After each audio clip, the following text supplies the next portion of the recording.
Hai teman-teman semua, kali ini kita akan bahas nih mengenai reliabilitas. Setelah kita melakukan uji validitas, kita masuk ke tahap reliabilitas. Apa sih sebenarnya uji reliabilitas ini?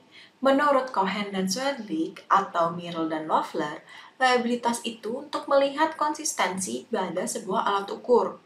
Konsistensi sebuah alat ukur tuh gimana sih maksudnya? Maksudnya adalah konsisten mengukur suatu hal. Ingat nggak? Waktu kita ngomongin tentang penurunan dari konstruk atau konsep. Untuk mengukur sebuah konstruk psikologis, banyak banget sampel behavior yang bisa kita ambil sebagai indikator. Namun, kita nggak bisa nulisin semua sampel behaviornya. Kita hanya bisa melakukan sampling dari populasi yang kita nggak tahu nih sebesar apa sih populasinya.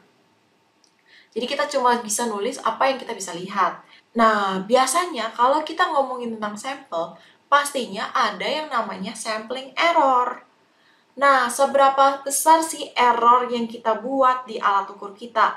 Nah, itu yang kita cari di uji reliabilitas. Nah, sebelum kita ngomongin nih gimana sih cara cari errornya, error apa aja yang kita ukur. Nah, ada yang namanya classical true score. Nah, dalam sebuah alat ukur, kita tuh kan bisa, tadi kita udah ngomong ya, kalau kita hanya bisa menyampel perilaku yang kita bisa lihat aja. Jadi, dalam sebuah alat ukur itu, hasilnya kita sebut sebagai observed score. Skor yang kita bisa observasi saja. Sedangkan kita itu belum tentu bisa tahu true score seseorang. Contohnya, kalau kita ngomongin alat ukur seperti intelijensi, kan kita bisa tahu nih IQ seseorang ya. IQ seseorang misalkan 100 di alat ukur WB. Nah, tapi kan WB itu hanya melakukan sampling intelijensi, hanya melihat, oh intelijensi dilihat tuh seperti kayak gini. Orang yang pintar itu yang bisa menjawab pertanyaan sampai berapa pertanyaan, misalkan kayak gitu. Nah, tapi kita nggak tahu sebenarnya intelijensi seseorang itu seperti apa sih, gitu kan? Sepintar apa sih sebenarnya dia? Kita hanya bisa mengira-ngira. Nah, makanya itu ada yang namanya rumus classical true score ini yang bilang kalau observed score itu adalah penjumlahan dari true score dan error. Nah, error ini bisa menambah atau mengurang ya teman-teman, tergantung dari perhitungan kita. Nah, dalam sebuah alat ukur itu ada dua tipe error, yaitu random error dan systematic error. Nah, bedanya apa sih? Random error itu merupakan error yang terjadi secara tidak terduga atau secara random sesuai dengan namanya ya. Sedangkan kalau systematic error itu error yang terjadi secara terus-menerus. Jadi selalu ada. Jadi kalau misalkan kita ngomongin mempengaruhi nilai atau enggak, random error itu yang lebih mempengaruhi nilai alat ukur dibandingin systematic error. Nah, loh, gimana tuh maksudnya? Jadi, kalau systematic error itu kan error yang terjadi secara terus-menerus. Jadi, nilai alat ukurnya akan selalu sama. Contohnya, kalau kita punya penggaris, ternyata kita tahu nih kalau penggarisnya ini selalu kelebihan 2 cm kalau kita mengukurnya. Nah, dengan mudahnya kita bisa tahu nih errornya bahwa memang ada kelebihan 2 cm. Jadi kalau kita mau tahu nih true score-nya dari penggaris tersebut, kita tinggal kurangin aja 2 cm. Kalau kita mengukur sesuatu kan pasti kelebihan 2 cm. Jadi nggak mempengaruhi nilainya. Dia kalau misalkan kelebihan 2 cm ya kelebihan 2 cm terus gitu kan. Nah, sedangkan kalau random error itu bisa mempengaruhi nilai dengan kayak kita nggak tahu nih, kadang-kadang bisa kelebihan 2 cm, kadang-kadang bisa kurang 2 cm, kadang-kadang bisa lebih 5 cm. Nah, itu makanya kalau di uji reliabilitas ini, kita memperkirakan random error-nya itu seberapa besar sih, gitu. Karena nggak terduga. Jadi kita nggak bisa tahu nih benar-benar true score-nya seseorang itu seperti apa. Nah, random error itu dari mana aja sih kira-kira bisa kita cek gitu. Nah, ini ada beberapa source of error yang bisa kita cek. Yang pertama itu dari test construction, terus ada yang namanya test administration, yang terakhir itu dari test scoring. Nah, dari tahap-tahap ini, itu bisa mengeluarkan ada beberapa error. Nah, kalau dari test construction ini, bisa menimbulkan ada dua error, yaitu yang namanya content sampling error, Terus yang kedua itu ada content heterogeneity error. Nah, kalau tes administration ini ada yang namanya time sampling error. Sedangkan kalau tes scoring atau interpretation, ini ada yang namanya interscorer error. Nah, dari 4 source of error ini, kita akan bahas satu persatu ya, teman-teman. Yang pertama ada yang namanya content sampling error. Maksudnya tuh apa sih content sampling error? Ini yang tadi kita udah bahas sih dari awal. Bahwa kalau kita dalam sebuah alat ukur, kita kan nggak bisa menuliskan seluruh indikatornya kan. Kita hanya melakukan sampling. Nah, kita mau ngecek nih, sampling error yang kita lakukan waktu kita memilih item atau memilih indikator, itu sebesar apa sih? Nah, jangan-jangan ada satu item, kalau misalnya contohnya dari 6 item ini, ada satu item ini sebenarnya kurang merepresentasikan. Dia itu lebih merepresentasikan konstruksi psikologis lainnya yang bersinggungan. Nah, makanya kita perlu cari content sampling error. Nah, selanjutnya ada yang namanya content heterogeneity error. Nah, content heterogeneity error itu dari mana sih? Dari dimana kalau misalkan kita punya banyak domain nih, teman-teman, terus cara scoring kita kayak gimana? Cara scoring kita menjumlahkan dari seluruh domainnya. Nah, itu mungkin akan terjadi error. Kenapa? Kita mau ngecek apakah domain A, domain B, domain C itu telah mengukur hal yang sama atau enggak. Dia akan mengukur secara homogen atau heterogen. Kalau semakin heterogen, artinya dia semakin besar errornya. Apalagi kalau kita scoringnya itu dengan melakukan penjumlahan. Misalkan ya ini kan ada 6 domain ya, contohnya di sini. Domain A kita dapat skor 4. Domain B kita mendapatkan skor 2 gitu kan ya. Terus domain C kita mendapatkan skor 2. Nah, kalau kita totalkan dari domain A sampai domain C, itu tadi 4, 2, 2. Ada 8 kan poin kita. Nah, apakah berbeda dengan yang orang mendapatkan di domain A itu 2 skornya, terus domain C-nya 3, terus habis itu domain D-nya juga domain C-nya 3. Nah, total skornya ini sama nih 8. Tapi dia beda kemampuannya. Dia di domain A, si orang yang pertama lebih unggul dibandingin si orang kedua. Nah, tapi total skornya sama. Nah, ini nih yang kita cek si konten heteronya. Kalau misalkan dia mengukur hal yang sama, kan dia akan semakin kecil nih errornya. Seperti itu, teman-teman. Nah, selanjutnya ada yang namanya time sampling error. Nah, time sampling error ini terjadi itu kalau misalkan kita pakai contoh tes IQ ya, teman-teman. IQ seseorang itu kita tahu kalau misalkan dia tidak berubah kalau misalkan udah di tahap tertentu. Jadi akan relatif sama. Kalau kita melakukan administrasinya pada minggu ini atau 2 bulan ke depan, harusnya orang akan relatif sama. Nah, makanya itu kita harus cek nih time sampling errornya. Kalau misalkan pada minggu pertama dia dapat skor 100, terus minggu kedua itu 120, waduh, naik nih 20 poin nih IQ-nya.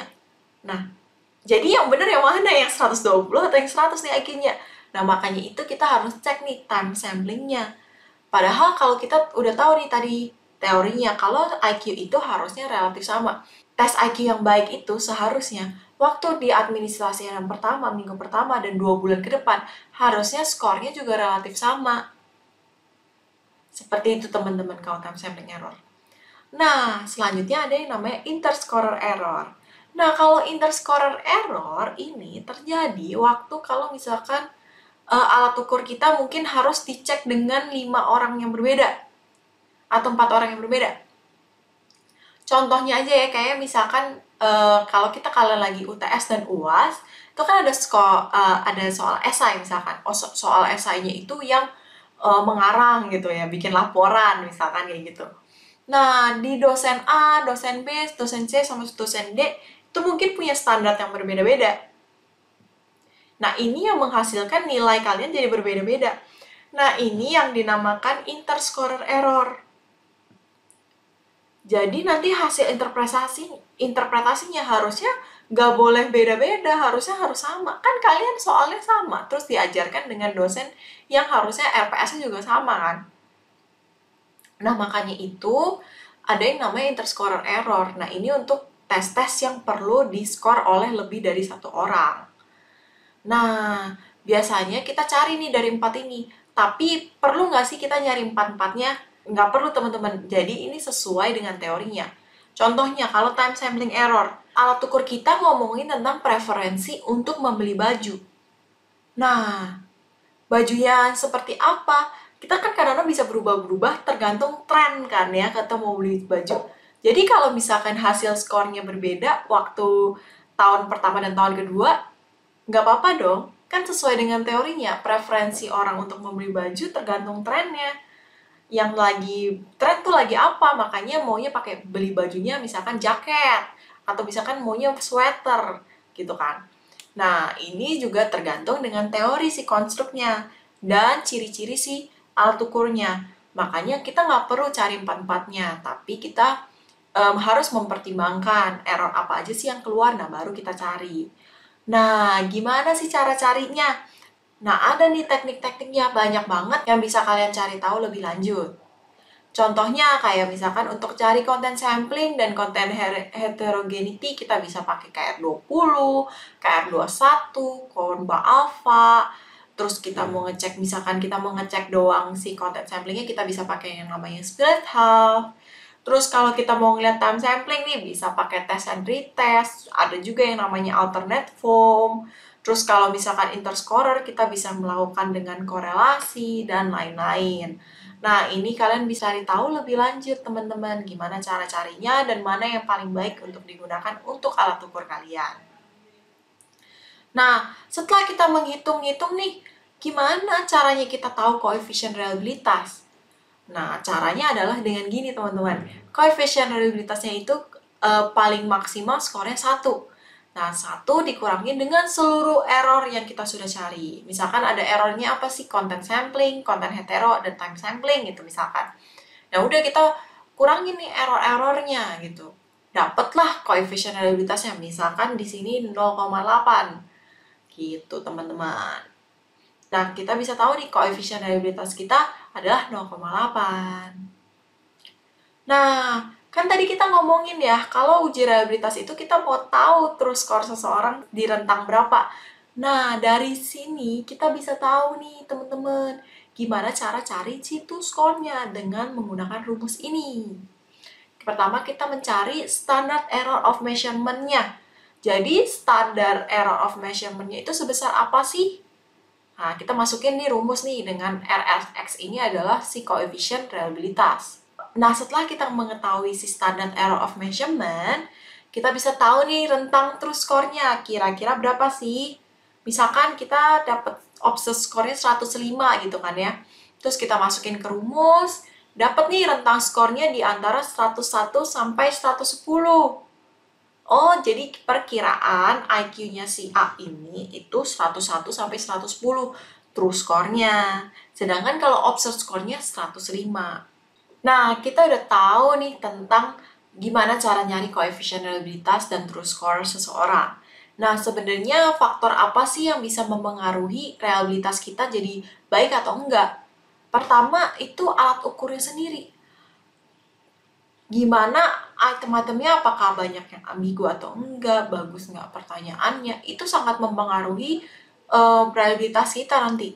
Kenapa? Karena kalau misalkan ambigu, orang bisa mungkin jawabnya, kalau yang waktu pertama kali dia jawabnya A, karena dia pahamnya tentang A. Tapi kalau misalkan yang kedua, ternyata dia pemahamannya jadi berubah gitu.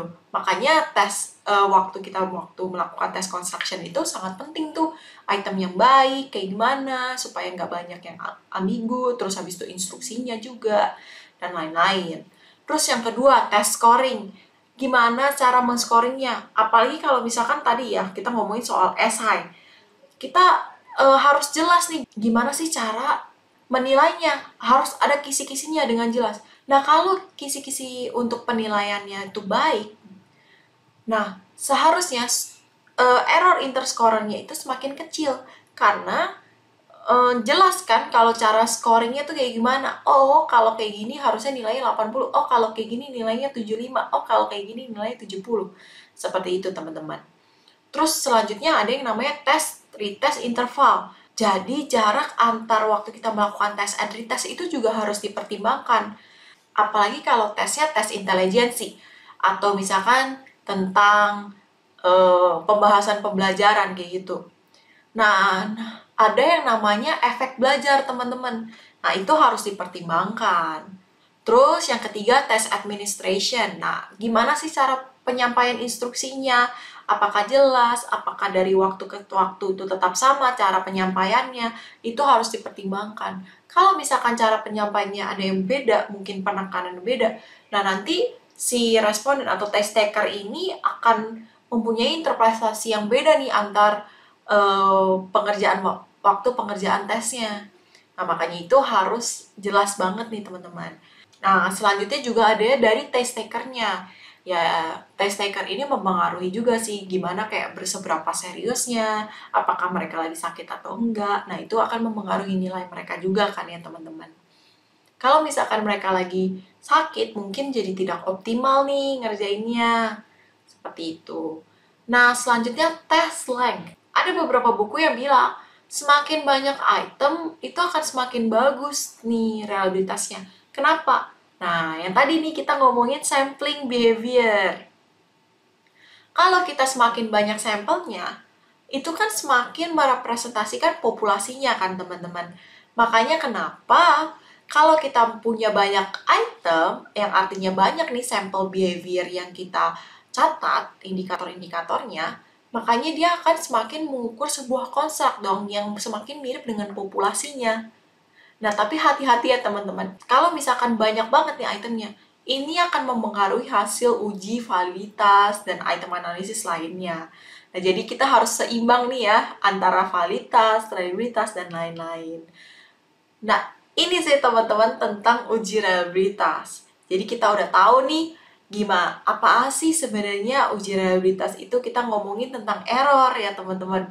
Terus kita tahu nih error apa aja sih yang perkiraannya bisa muncul di dalam alat ukur. Nah, terus faktor apa aja sih yang mempengaruhi reliabilitas. Nah, setelah kita memahami tentang uji reliabilitas, kita bisa masuk nih ke tahap selanjutnya, yaitu standarisasi. Nah, kita akan ngomongin di next video. Bye-bye!